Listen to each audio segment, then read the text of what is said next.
What's up, guys? This is Kurt DeVille with Counterpunch Boxing News, and just doing a little recap on the fight. It's just ending in 7 rounds. Errol Spence was just too powerful for Lamont Peterson. Um, I knew what Lamont's game plan was, and it was it was heroic, but it wasn't the smartest thing. He wanted to come in. You seen his abs with rock hard. I seen him in training, and he was prepared for those body punches. And it wasn't the body punches he had to worry about. It was the punches upstairs. You know, because if you can remember, Lamont also got overwhelmed by power against Batiste, the machine, La Máquina. So, he should have used precaution in going in there and taking those punches, and trying to just weather the storm with a guy like Errol Spence. You know what I mean? It'll be different if Errol Spence had some type of conditioning problem, if he got gassed early in previous fights, but this wasn't the case. Errol Spence just kept throwing and kept throwing, and Peterson let him establish the jab and started putting those combinations behind the jab, and it was pretty much a no-brainer. But I will say this: Peterson does have heart. I think that he should have started this fight, ironically, like he started the Garcia fight. Boxing, using his movement, lateral movement. Because it's like doing the David and Goliath, because Errol Spence was bigger, not too much bigger, but bigger, and then definitely he was a bigger puncher. So he should have used that game plan instead of trying to get in and weather the body punches and the upstairs assault from Spence.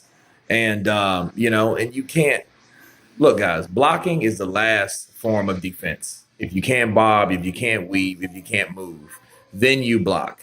Okay, not blocking like he did. He thought he was Corte. No, it's not how it's done.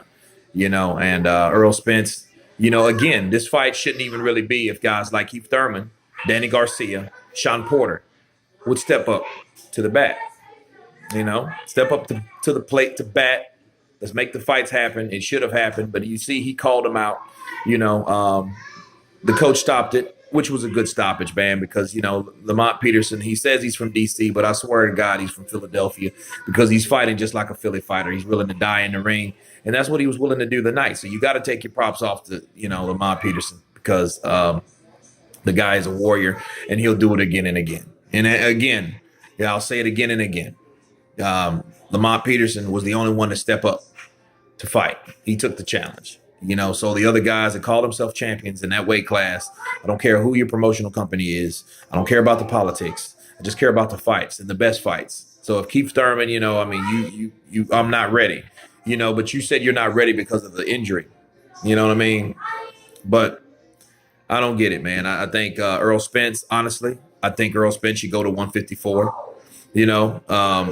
Maybe if he has the patience to wait for anyone, it would be Terrence Crawford. And if he can get past Terrence Crawford, he should definitely go to 154, because I don't think he can establish his legacy at 147, because there's not guys willing to fight him at 147.